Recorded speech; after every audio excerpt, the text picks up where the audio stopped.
ndai tasia lugba kudo atavi bewade duwe nko jibizan ni so witriame ke ame wi abai Marcel Bakudo via Pamela ne o le todia Soso Solange solo la douce donc comme il a dit le solo la douce mi donc coach anti le TP ko gwele le do tomi le Canal FM be nya se mo di quoi nimbe o le TP de pe que wa mi bio pour mener fa mioto na o chan sibere ke ye meje nene pour mener fa ne mi ame ko kwata we le TPDP le do tomi le Canal FM pour mener fa nami mioto ko mi adometo ko kwata le mi ame ko di bezan egbia et Elvira Vicky et pour mener fa non sia pour mener fa le TP ko le Elvira Vicky pour mener fa non Adarose pour mener fa non chan le TP ko le to heria pour mener Fano mioto maman ezivio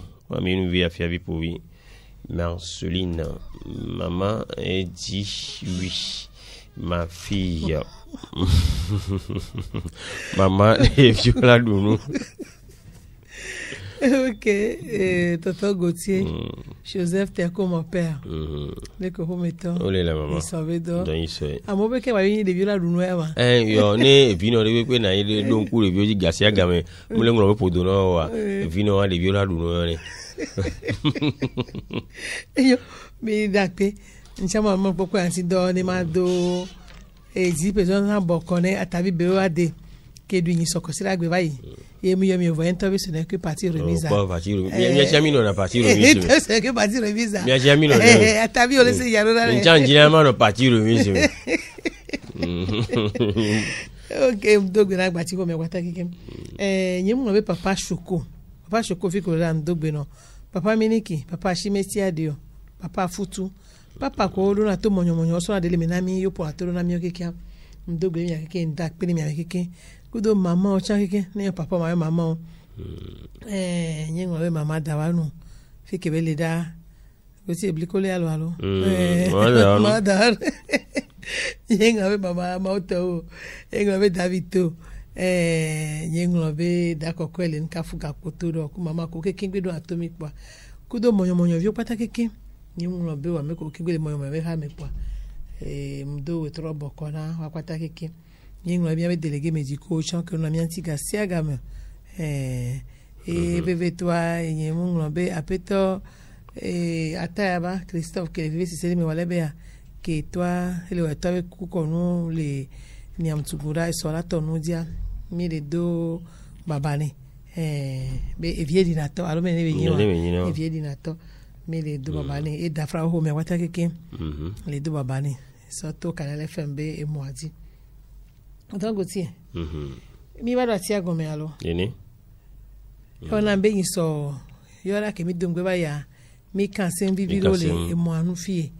Mi gbon mi na be October me anu sugbole October me na mi yo e dovo vokolo October me le ke mi so ni kone October rosdo mi pour un poso na no me be cancer kudo vi demande be cancer antia mi gbon ya mi va le 15 octobre mi va e no 11 octobre, mi a pour une poste tout badia vionti, journée internationale de la jeune fille.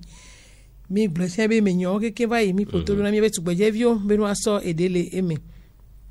Mi va asi koklo be nyadi 15 octobre, mi a klo asi nyere 16 octobre mi a po mi nduro be nyagbo. Ende ke mi en ko mi adua. Be mi be la mese mi be ezemebele. No danu nyero du nyere la mese no be ponde po be adu po ya.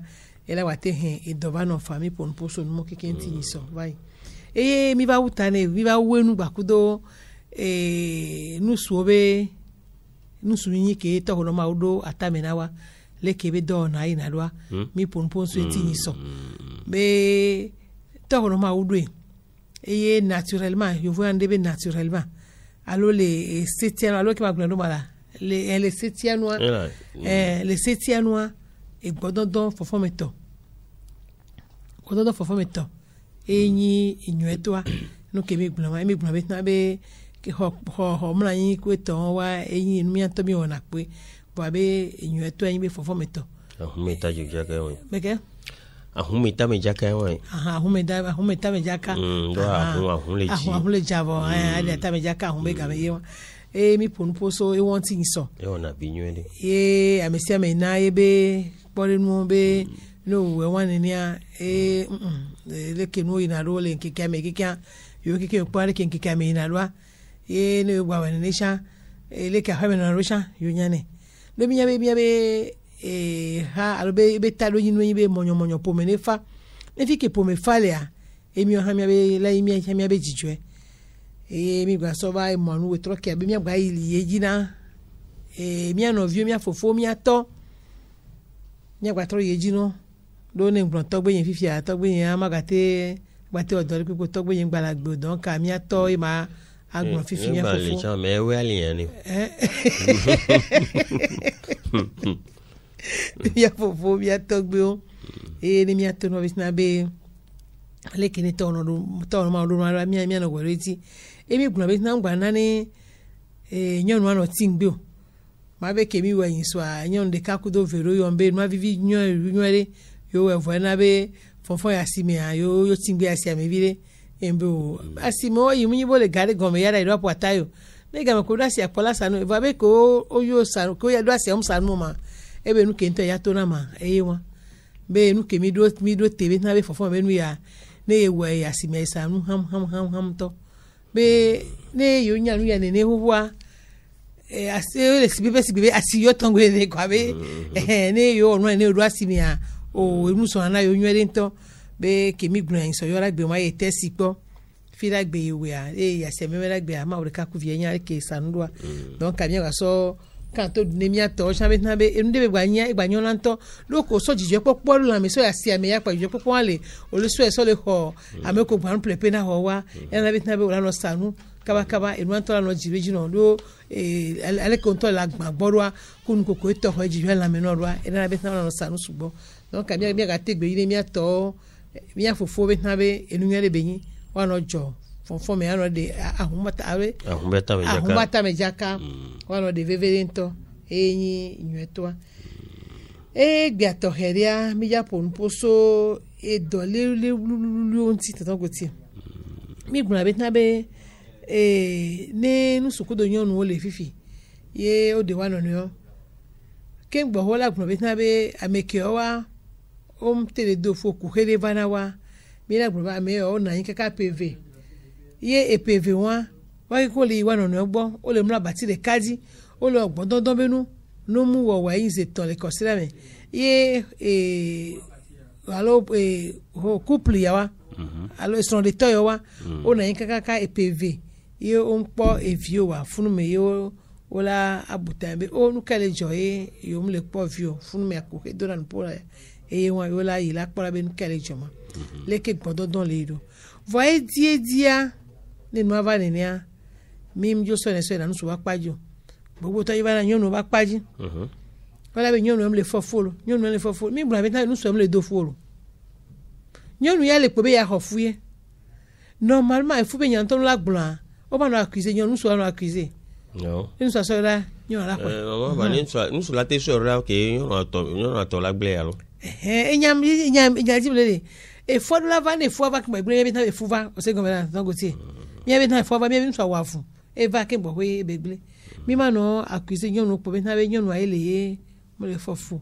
do nyayo ngba ho ze visitor le do me le consider me na mbe awo ni mi ve gbe a mi agba awa ko to ejina mo le mo anu ni wa gba se video no aso do edo me be na be na ne asukwasi ejina vi ye nusukudo nyonu odo atawa no ye fuvana nyonu de kan na yin po fona fu nusu de kan na pe po edo na fula ya me daro ela ko no kin bo be la do fu mi gboro na be na be kaka ga me ke ne bo ko ko do fu na Maria me ko fo go me fu ko alo gba ise me ko zo mbla me do so ke wa nu ye ke wa ayisi me nu podo tene so be fu donc aso kaka ga me ke ne na Maria fo gbogbo me fu America be na fo fu po na be odula America ngba fo gbogbo me fu po na be nu so wa odula nya be egbodon don me ye e fu vanale no mu don wa o mi jate do funa enyonu o wan ti bi le gbon be na be ne o le ja ne o de son fifi 2 ans e fu vo wa kuhia a même vele di kuhia America ma so le konji be kuhia di go le pa nyoro ke kan rota abi efum le vo nyoro kan rota wa nu so yam ja kpo be na de ya kpo be siare ele enyu de mo enyu alo munyo mo nu su be sia e do na fu nyonu ya le hona yi wala kpo be na nu so agbon be o be po ya be sina te nu su vi me yo na de kele ke kweto e te si an po yan re ko mi yo si te pa yan ma me sa me kele tenu e la gbo amolo tenu mo la gbo o la tenu te nu gajare ke atri atu yore wa akule me donc nu so wa be na be to na nu su le we figo nu so alo yo nusu ya tame le te yo na be nusu nto atame yo na ne nusu ne atame ko na yo na be nusu so aha no so ko tu ko do vale yin nusu no so atame la po le mi so le nyaji donc ani ele nenia nusu ado la ila jije do ko pon nyore tutu gbanu ke mi pon no mi ta si po esibe nya ke gbo we ke me mi ado funa nusu vi tonto atame ni a donc Gauthier nous souvenons to atamenia wa nya le ka so wa bro anya wa le bébé amero fetita la tameno be tia fetita te deux fois elle a deux fois amero wa e noa e kete ma to ti la tameno o ya fide on a dit du remeto donc fetita nemba ibele na afokolo nyon vi me tututu wa efumatevo nene kene to tie hajo igbajo bele gbenu subo wunwa efumatevo agbugbo npa yo donc atugo mi la pole ke nso be calibre le rokin bobe calibre na ve velento to go mi gba be na be to kan gba na fudo be na be ele de pepe chan ne ogbe le renti ka pa yi na me a konta e be yin na to don goti donc ale mi po apa ma Côte d'Ivoire mira po ben habela de kene bele yare ele jonyoria nu sumenu sunu nja ka kore ko ni tete mo mi temo na de ko mu jona po lilo de ko nu suke nu sumenya onya wa masi de po bela jore ko ela ha kon la vitukire ya pe mu jona se lilo ajo si be maître ne ke sukulu yoto ne ajo ka kore kam jona ne Edula ha kona vitu. Edula ha bi. Mama mi ate so gangodo. Gangodo ke na vi feme. No mi ka ba hana bi dia ko hana do no me do. Lo come la tame no pona to wa yiji. Alo mama tele kai me che. Opo ka ko le cha. Donc anene bela noye, bila wa. Eye mira ko be nu suninyade enti konyoeria donc oti. Enti konyoeria. E wa ti gbọmẹ de gbọdọ dun are ezonkoto ehena gasia gamedo ayi wa ni mi matero enkenke o chare vlavo ze ka ko sele me a de ni agulepo on toto be yin agulepo pọ kona ni ye ngba gbọmẹ tabe mi do ada si gome la le papa vive ko lo fun opora la mo yin gbegbe yen ni igba mo gbegbe yen ni onyonu nusukele gbo mi akude mi la ba mi o le onu okudu an pe ni gbegbe on toto we yin de ke o la le lo ale lo ye a pora benade est-ce que eko o le glisser nyo le enu amia la le po apor ke bele ba nem le glisser nyo cha enya be nyino do funu ye le vie wa so wa funu ye le vie so na ke gwa do na papa ya me wa ne kwam le nyo do wa le vie ma te su kaka ba do funu agro po ne kwa de mu kwa bi ne po a ne ku blessé akpo funu po ne ku ha bi po e la do po na le vie ma wa ne ku la ha bi ko le nti alo eme yenti amero nde blessé non wala po cicatrice là no yenti na we ne ku habile nti ya nka be bule la isi yo toto Gauthier nti ya mu toucher me ode o ya kele gbo to le gbo ta me no no ya le ku akora abigan halo fio to le ne ku ala akora milagro na be ne mbanya bigan e dule to me e kan vire e do le won te gbe le mi abi sianti le de télévision mi le fie na wala po ne no ado le fie o pa bi dare keke dare abi won ne a nu so na ka do nyon no gbo o vare mama yon charo le ke nu suve nu ala no ne ba alo be gba don igbo ko ti o po eku don kuvia kemi na victime o po eku don kuvia o do be no ne victime to Bon nous des télévisions mais faire pas dessin pour nous là. Là deux beno ne. On connaît le maman, on dit comment la On y a pas. Là deux beno ne, qu'on deux beno et nous on est dorme les traiter ouais les blés les viens tout quand. Et dans les oubli au. Maman nous matenya fani be nous sur les chapile nous a bo me so deux beno amanya. Ka fla nous so antore ma vea. Eveno vodona je ke nu be yo ya ware eveno vodona je e pes be ke ne nyo nu be klo atabe ka funa mi ya don wa gba eveno ne mi le ya eveno vo ke odona je be ba yi na yo wa e be nya ke pe e wa nyo nu anya be wona endurance nu so han so e so na endurance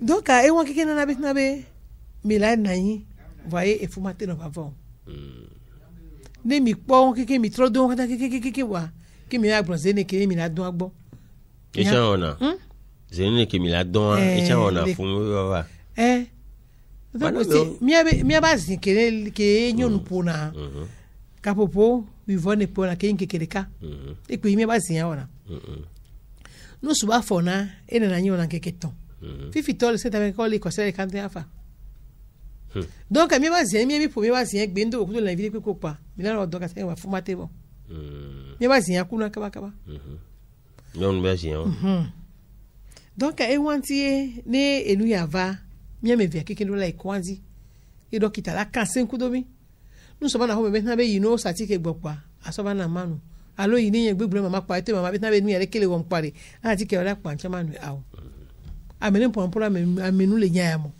mi aso asukwa sito e mi lava yo la kansen na mi le kinu le doa le ki mi ne odoro sha la ba gbura ne ja e mi aga se gomene mi akpo mi ndudo gbo ahamdo na foto to goti ti bere ko mama anu ha vle na be obe ya odonto ya no odonto a wate do fo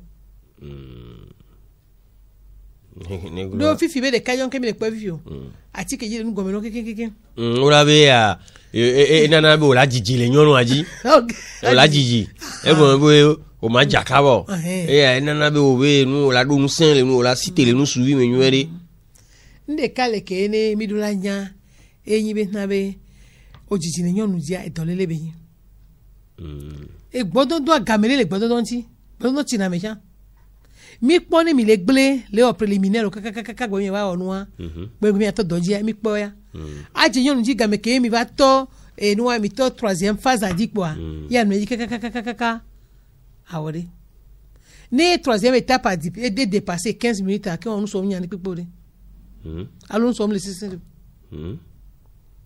première étape a été dépassée là mi le gble le onu keke deuxième étape chan ke do no ke mi go troisième étape a me ya po a mi nya be na be funu ya nu se anu keke so gbele funu bo agbole pre la ya ho la ho me de pa gbola ya ho me so ni ona to yi so to yi po bo ropo ko ya wa do pa 4 étape nya yo alo ropo la mi ya be wa jiji le nyonu aji awo mama me ro be ole na breke ajiji eji ka pone to ko ti mama nya be ulo na be nyonu wa ni gare mo nyonu to gboro no be enu su ya ji eji pe wo bire pa o ya o egble dare yim se vivi o be ni nyonu an po se vivi o re mama alo npo onu yo are ne mi préparer mi senere première étape a mi wenere deuxième étape mi wenere troisième étape a bi ma ti no ya o ko be amero ka première étape pa ona fo imnyo kaka première étape ya pa bo pa ona fo imnyo amodu na fetri desi sugo donc on le ka troisième étape ke bo na fo le troisième étape a mi donc a fo na be gamama yin ba yin legbe la mi ore ano nyon di kaka me debe na be na di kaka plus de 30 minutes cho nyon ka be nyanyo nyon ma tu dans la vie bon mama nyon bire cha mi do ku mi ro enu a ya ke me ni me ko na enu abe mana ko don sale o ba we gon pesi ndo ku mi o enu a reportage po nyon bire agbon be ni ya yim jina no suke mu jijina la meji o be ya no suke la jijire dia tibe ka pone o mu yo ga oporo go nglo be no suke la jijire na me le gbo na nya me na de ame adore don pone e do lo suku do nyon ba paji yo wa e de le nyon nti no do eme a nyon ma ye ma ji ba to le mu o si be na be ojo lo kru ye me ne lo kru me ne nde lo ba si television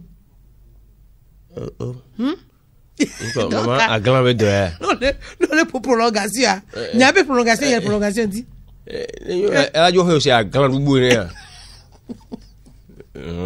to Gauthier Vivier mais Vivier il be c'est on et il laisse vivre nous sur les badon et quand on les couler on va citer les jours on les couler quand on va la fois là on non me vire là non me vire là ouais donc pour le ouais nous on peut maintenant même si les jours madame je viens les consultations oh bolo bolo nyo ne le toi wala be la fille tamia wa mele wala be ki pour mbora mais donc a me ne ba consultation on la pof bonne le veve dento donc aussi mi pour poso et UF me tonti sur le mois nous fie voilà ce peut être à mon pas le sort de le menam ne et fou me be UA et parce que il no le la si yo ntutu na se tamo mi ano gbona mi sai system no kutowa o ba je na UA ni ne ke nya ngoma be futa na mi wa voya o holele e gbodo do me ni le nyonu tia na no sunsun se ntare na nyonu ye ile ko hene ba ro ni mi le siare mi ne gbonje mi am ko to fu video wa ba mi so pa mi a fossile mi ba ngome mi a fossile fo me kekeke yo a me ro fossile fo mo gode podo register de case de ouais chala jiwe yo male UA de ba so ba fie na ko ne na yi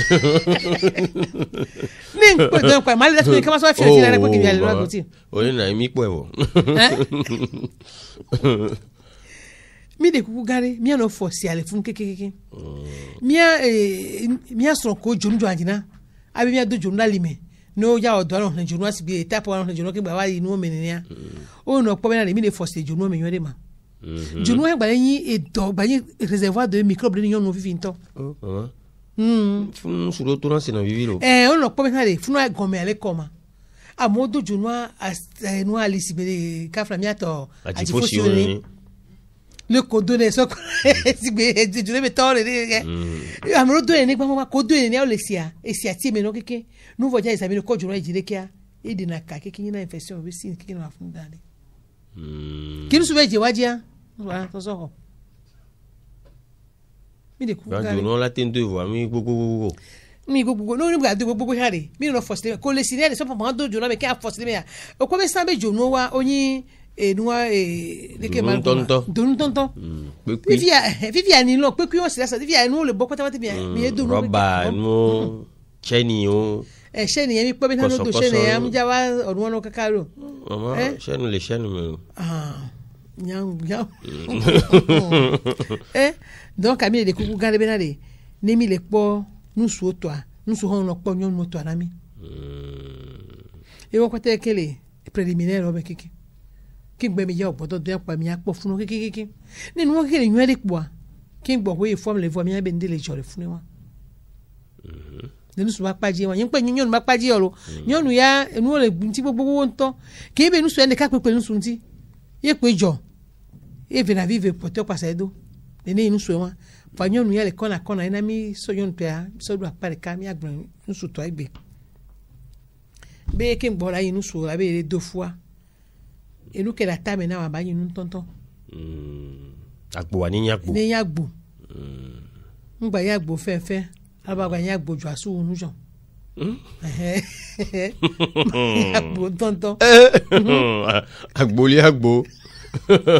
no le ko le agbo pale le o ma me ba mama pale o ma me bi akiki se po mi po o wa tore yin so ele mi aton jinja donc mi akpo le kene bele doa e mi akpo mi be gbodon do be yan ogbo mi an okpo be ni mi le don afona nínú iyan mi tutu mi gba ron ko afona ro monu na afona ko ro monu ma te ba edofo fona ba yan mi tutu nu so won si kliklik kaka we po yan we de amapo a abe o na fovo o te yan be vovo lui ke pa mame a nka mame e fo mala do crise rénale ni mi le do su ku yon ba padia mi ayi konji nyon wo kan sin le wa no ogbo va ya mi nyo to won abe nu yere kere wo yi ami ati be ati kere ke ve nu e o kere ke yo edo jaji mo eva e ami nyeto nu so e lo mjo gronation nu so ale do kaka vo o mja kasim le no bobe na de keleke o nu su pe nya meke ni mba na konzina yeste gbelegbelo wa ni no le wo chala so bla ne ga meke nyu no ava yo po nyu na betna be o ye ngu atike be na ko papa no atike lo yo la no do egbora mi le kwanji nu ka opo na yo ngu atike na ima enu ke nke lu ko ba to no kita kan ngu atike na mu nu ke be pa ta me na mu e be nu ke le o ano no block kaka no blonti ka no nui kwa eso godwa o ba yo anto na telephone da o wa tike ya ke nui so le kelo ala ba teguna na mfa ni mi no traitement wa o no traitement ni bureau ocha go si onyan kele jo fifia mama ke nyon ke la ho me le fofu wa bureau la bi nso be na be yo le fofu ni nso wa no ho galesi e na be nso ya ni e pa be no ga me ko ya ponpono pa cho eso ko me amele gbe wa tan me fofu wa nyon ke la ho me le fofu na mo e gbanji to le fofu na c'est quoi alakpai kaka nso anya be na be yento yem le nyero wa gbada ina do mi attention le wan to ke mi okire kanto wa no po be na ba ho me to am le do e forme le voc po la luga nso apo e son ke la be na be oh tonton règle ma pe le 5 fois kaka gbe mi le 24 yen popo va mo test e o ti gbe po 2 3 ni alakpa ke ja le vonyon ke la ho me oui le ke la pa be ani so gane ni abe de fo la hoga pom le afi pe cha ko do gacho mi de kuku galebe e wana be nanu so chaka nso mi na be na le yele nywera lo mle nywero kaka be la ba nya agbada baina donc kan ni nso ma to be na de ni yon de te me na le ye fo funa me de mi pro ba konji docteur ne o test na mi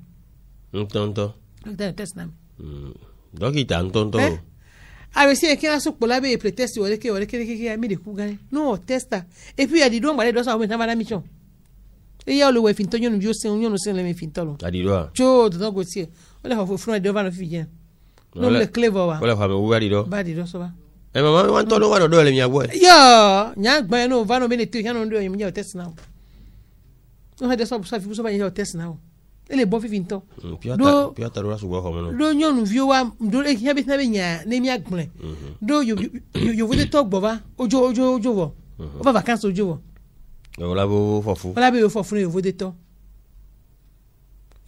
gbo va ba po alijo résultat be ga mi ya mi le do ya belan li si ti la me na ye wa résultat be ga mi le do ya nke da kai mi gbatele wo nu ale fuma do nya mi fi wa ke fa po li ka jopo wala da ye wo sabe ye fofu ni ko gbon le ha di do bu so va so testa que o sai do so o testa o positif ba o no be na be fua e diwe na mi na gomo ne ga me ke va le yo kwa ne ga me passer pa be we fua glé lo e na be mi ano vio mi fofo ko le vudo le gbovo cha o hon ponya ne yo le nywela lo mu le nywero don go ti o ma tenya chon do lo na nu putu o le fun putu ho mi wa o mi le yo va le do fua lo mu le do fu e gbe anu soji nfon lo fodo do be nya mi ye pe yin yon ji haro amere be nke o nu so e ka fla foran to are kola kele si o amere be ko amere to na jaune e nka o nu suro be ko foran na jaune ma foran ne aya podo ate na jaune fa na ya podo poro me fi amena foran amena fokoro condom me fifi ate na jaune fa ne na ya podo ne fa ne ya podo e to so anti wa ya podo ya voyez les jaunes foncés mais dans le be yim do ale nu afonando mi nula do color na fona ba le ka ba le do couleur ne afona le condom me to ayim le gbon malo na fona to po na fon gbalo ya po ndo la no jaune ndo la do color no si me ha le nu so ha le no le to le mianto mi examiner po trop plein le no fond matin o ya igazé matin trop plein la yin be na be afona su gbo video ka mo kuna be bla afona ngom aw vi ke gbe le pa ne gbe awu pa lo gbe si ne gazé ji pa la to la po se la to o gbe si po la po be la to donc a po kulo yan be de afona e ba afona le nyo ya lo le nyo apa po kola ti wa yan be kola ke ngbo we et puis afona ndo la nwo mi buna be na be nyo vi me alo ho nyo vi se ko nyo vi ma nu so afona nwo na ne afona o le hu yan be le do le ki yon vi me mumu na le ka fona la mumu ni nsu kunyo ndo fi keka le kwa me fi o no ka te fi kwa lo mumu ye kwa me la na me do ko la nya nya bi na be o podo do me le kwa me se ka o do la se na se ka mdajo Oh, c'est la vie de quoi? Oh, m'don ko collège banji. Quand tu banji. Le yo va dire ka olanya. Ah. On c'est là c'est des cas senti on là c'est au monde beaucoup. Na me ke gbe amateur ya pa ni amele be gbodo fi ameto nchukwa be ameya o don bo be to vale. On c'est ça mais c'est le cas. Exemple do do ya yo. Donc aussi, milieu yo de nous so. Benade. Et dans les oula amebe oula. Ni ay konji. Maman fille donc j'aimerais bien y aller que nous ya molado caméra et tu vois vu tu es les bio avec si tu vois que ngbo jivi poare elle a tendo e chana te do abui we tri ton tofa ene ngbo jivi po ouais be le vont avec nabe elle a fois elle a été ouais fait méthode que les filles est disponible elle a voilà examiner poni so coup de là on est ngbo jivi po ngbo jivi mais méthode que filles là que fait et mais quoi.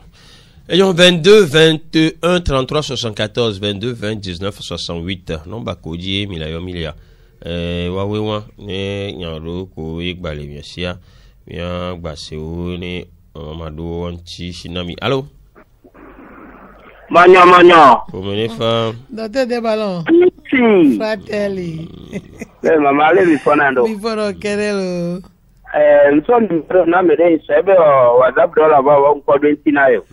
Oh non le dit bébé on est yom là WhatsApp pas rien faut mais ne bébé le ouais mais WhatsApp là on a moré me ba yo ba de nous que le ba de gomme non ah OK Gauthier ago bede le ke ho me hona ro on a chefie le ko o la do ken bo la po la do afianya de la do afianya le bien bo ya le ke ho me yo hona ro ya bien jamu ina sukula. No. Hey, mama. Oui, de ballon. Apona. Non na jo no lo blanc be no na lo. Mbena mduna kolo. Mblo be do kolo. Ya no ko no odo amodola no ko ale ke wa be to no na doa. Na bi ke to ko ale ko le nya ko be e dolele de le bana yo wa. Po le blon. E voale e gba so ta mo jona ka ko e la ha vite kire ya ko le bébé bon le e pa jo didi cha unu a e do na fu e ke gbagbule na fu tout donc on l'oblige là il conduit on la do gan no avec que de la second goal la te no do poa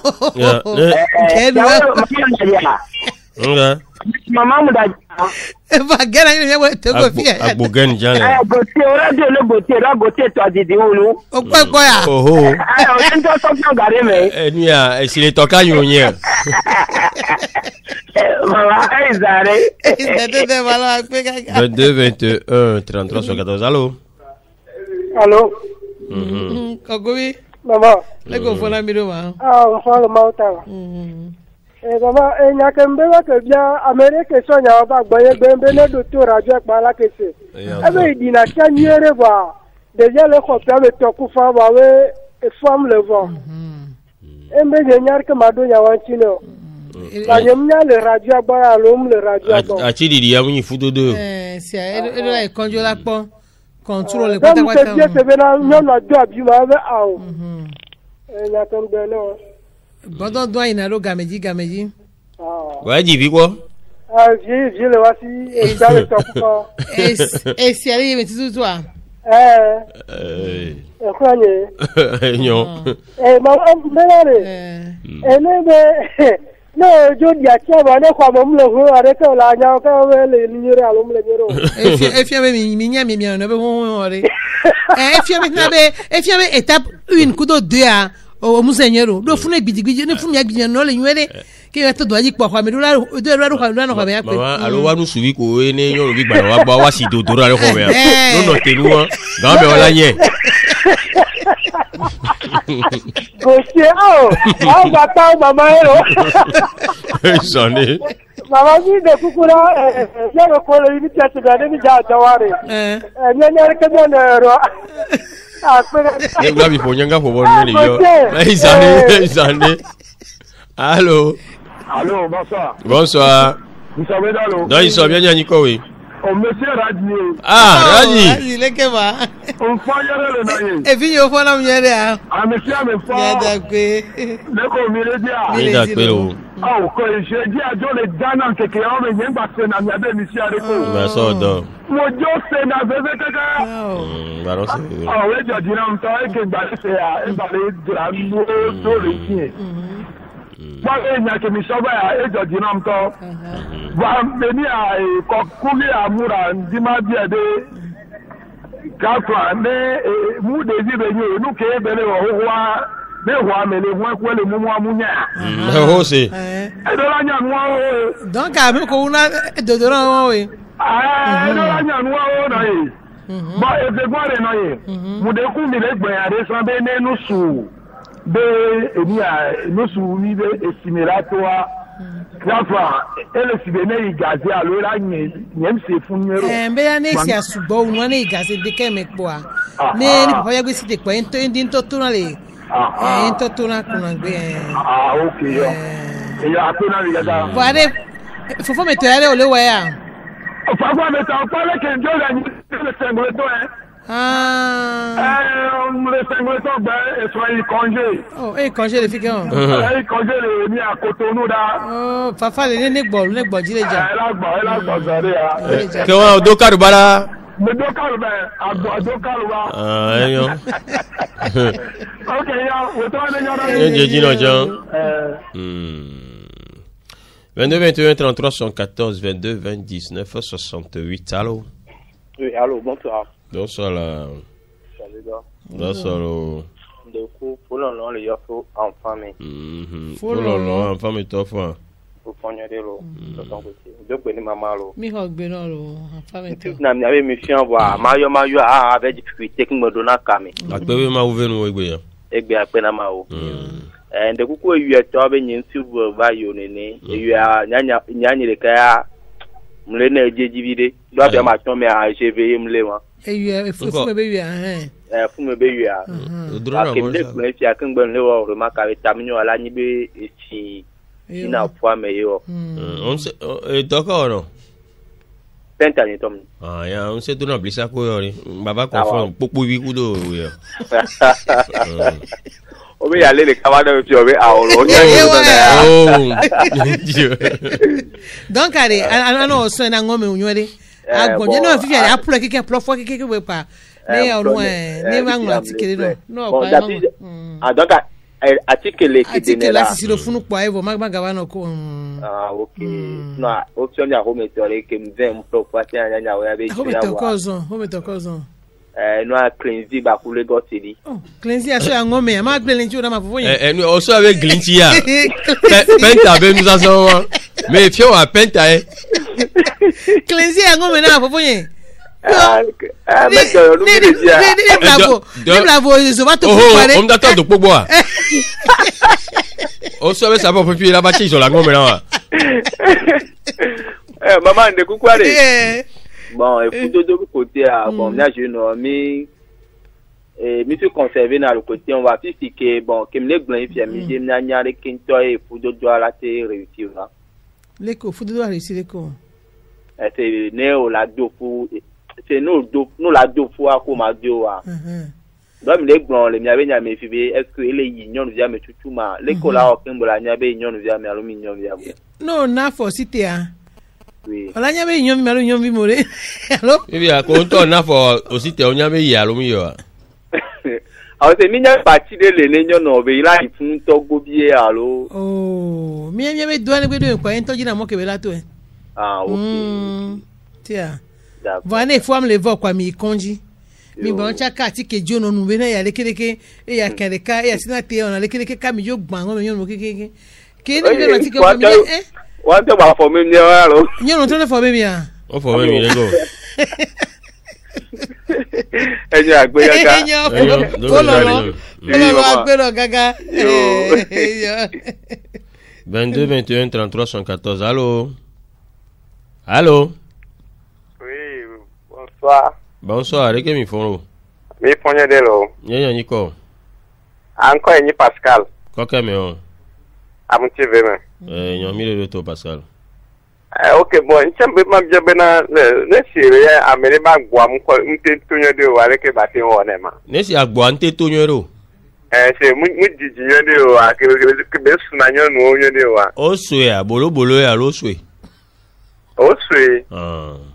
Ba mu jiji na o Ao. e to popo yi o mesure kwa rami na mi gbon mi mesure le bon anvai mi fie mi centimètre ene kibela no nie e mi ke gwa gbon na we unu to ade de belo Oh, ya ye mesure ta ya. Evon do dono ai sai ti la we meta alo jo mesure je kana ngule na mi jo Ok, on va ma mesure ta ta. me tamle gbo alo yo no mle a Yo na mule. a mesure ne le poa anami ne gba site gba zobinya gba anami ne kibela ni mi a po na to be na de nyoto alo me nyoto ai won le vevere nto Ok, on va ma mesure. o se a ngba ndo asiko ku chance gbo se Ok. Nikazi o biara o e popo na gbo 22 21 33 74 allô. Allô. Bonsoir. Bonsoir. Nyanya Niko oui. Nyanya Niko. Enye Fred. Fred. Benare ma bien nyare mama. Koga mo la miso. Le yaso se fait ako. Enyo mi le doto. Be pour nyere le do 35 ans boire. E ju gbe ma je su do bona nyon. Beka?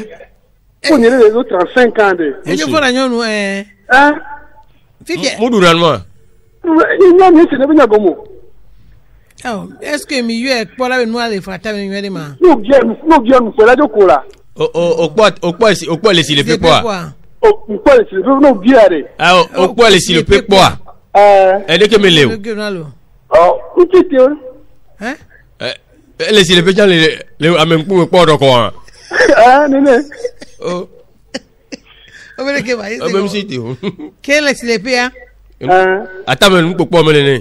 O expona pour nous voir. Musina te o. Oh. Fifi a mi be ba jasi nyonu tam nyonu ba le gban la pe nti e. Le pe na E ke mi ajo wero. Ala i konji 35 ala i konji. Ngbe gun are enu gbe la kola. La ko nu a o nzizi yan. Mi la. E ke mi ajo. Ya jo pe toto gbora ta me. Hola, Fofo Fred. O si peta ko to ja gba Fofo ani ana kle konji le vevere nto. Si ano bi no be akpele nti kwa kle konji. 35 ans yo nu ko wa nko. Ne ji asi anka me la so. Ne ji no le mi la baro. Enya ye won. No no ma kalo me yin me da do no. Allô. Allô. Bonsoir. Vitapan. Me mi se yin kwa nyoro. Vitapan. Vitapan. Yes. Vitapan. So ko ke mo. Ebe. Vitapan. Bagwe wa lo pano bo. Mama. Oui, Vitapan.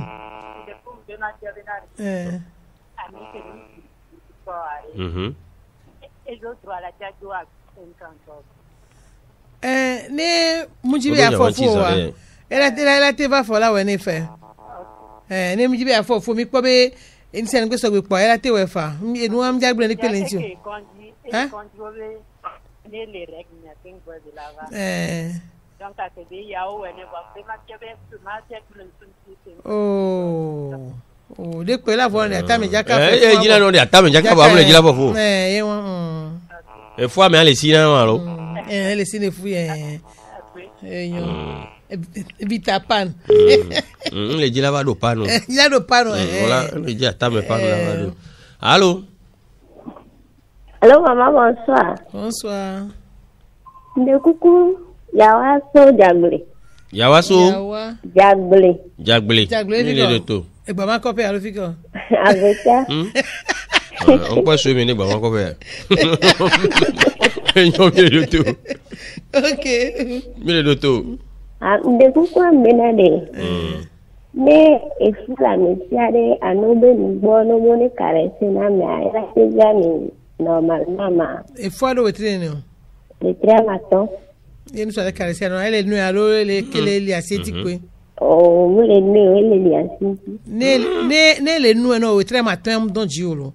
Ano nu gbola hun do na firi mi fo funu ni ano nu gbo puna elu ibo no ni be le nu e be hu ano se no to no don jiolo.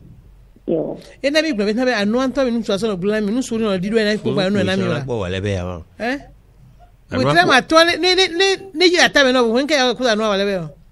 Mule no dido na e mule na ki. Dido le gble ku ya. E gble na ku. De viejo gbara wo e gba so anu gba le gble ku ya. Ma da si a.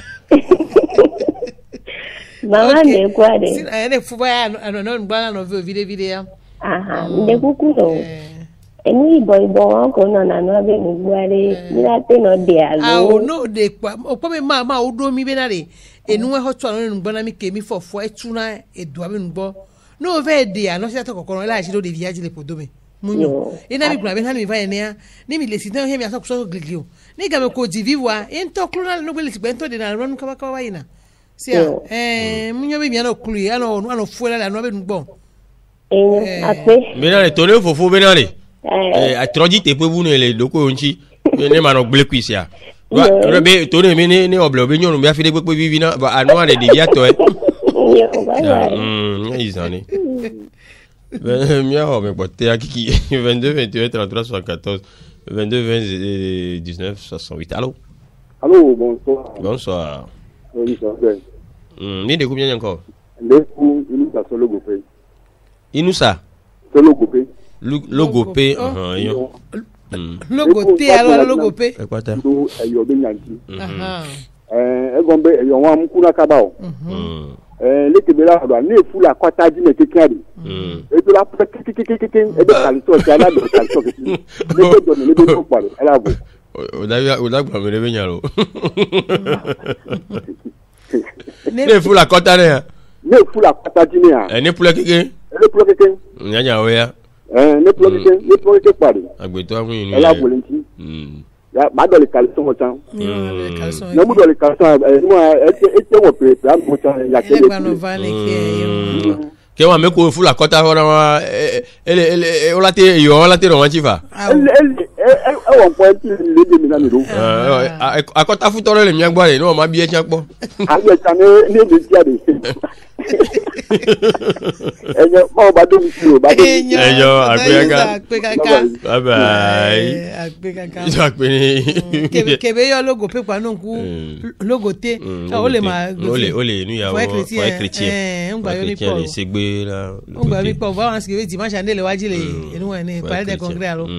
Oh, azam to le vivi bliba lo. Ah bon. On gba le gbele, on gba ojo le church pa ti palais des congrès. On avait ça déjà dans ma fenêtre, ça vient de gouverner le palais des congrès. Ça veut dire photo ni et do cargo de mi jo pa we. Photo ni. O cha no cargo do vire. Donc côté mi da pe ni mi ave to you no talk about ka me bia. Me mi ga te gre bi na re. Mi ave messages be hare gbe na re. Fonfon me jiju eso na. Fonfon me ato ro ma odo nu su to here. Be ke la po gane apo a. E do la fon la ta me e pe. Ne ga me ke we fon wa e do wi yi gan me. Ne mi ano mi la hadame. Mi afofo mi la hadame afofo wa. Alu mi da do mi la hadame na wa re. No so asira mi a mi gba yin bro. Mi tasio na we fofo me to a. Ho mla nya me nyu eto yo. Obe ahun be nu ke ahun bata me jaka. Ahun bata me jaka. E yin eto ke to no ma odo a. Ni wa ni ba fe me be mi we wan fofo me mi so di alo o fine. Ta gbo kan na ni le bi ale sukun to ngan po ma ken po gbere o. Alo yo no ma. En to e. Ngba bi opo ya. Za no ba ji fofo me. Gba ku to ba so bo nje ngba betare. Ni mi desron egbe mi o mariage egbe. Le 24 octobre quoi. Kaka 24 novembre quoi. Asasi plata betare yem le fofu a au bon juin. Nous soit ne check be do ko ponwere. Ba kwa betare le ke nu le do. Yene ba te son son. Vieille fille wa mi le de kukuna vieille fille be nya fifi. Ma sœur wa 35 ans 38 ans. La na idare on popo nusu. Si gbe nusu ya me ya yokola nu ameke le fille ya yokola nu le ya e a konu ya yin. Donc mi de kuku gare benare. Ne ba me maintenant be mi de so e fulu levo mi je mo mi e kondi. Ni mi ja ya nyoma de kangba ipo. Nusu ne predo ne wa be bionu kan se le kebe de doa no wa wo mi gba nu ahasu kan mi ha don yon gbon ahasu ela gbele le mi anti mi ale be mi adoko mi na ko ya wa ta mi gbo vevele yo kebe nyon gun fi wa ele yon ti nsu anti nyon gbogbo to wa o so to so do na be ya ta mi le fi on le kulu wa ke ball wa anti gbogbo le nto o se kan ba le nsu ke nsu ya ba ya ka kota football le pa evo ado ele do game nto ya ne fa ele do game fa ki ya kota football ko ele do game fa ro be use on ba ina akota fua maman mais la bille do le pas mo akota fua donc mi le kuku gare be egbe mi gbon so to iso abi le yon no toji e yon mo cha le ke mi anu aba mi roa mi la gba eji na mi don mama do mi po be na be to gbogbo be na gbo to do mi ni fi mo va ken ki mi le po fifi wa arun ke mi anu vi ogbo mi na le ke yon ro la ba mi roa me ni ni yo me nya yo mirai akpole kwa ba medwa no le ji fu le nusugbo ya le kile ka ro do kwa ro na gomedwa mi la gba ye chanji nsuwie mse oyo na be 100 mots nsuwie 100 mots kaka ma ba se yango ma se wango ma ejiji e go be ne don yo be yo ya ne le don kwa ro go no pa aw 100 mots yo ja po po alors que et nous on peut pour ne le kele ido ama yin so abi na be ji okay be ji so mi ada pe la mesia na pe na be sia me ko e de to mi a pe ne kiki so sa ku jero da ku cha mesia me no be asio ke ne le ka me ku do photo ni o tabi to de lo ka me gba mi do apini wa pata ke wan zande ya mi la se ko nya jo ba ku do da nyo ke mi ba yeji na mi ni ko nya zo pa wa nya ma ga tro ba e sale. Le plaisir pour l'acquérir, écoutez Canal FM 93.5.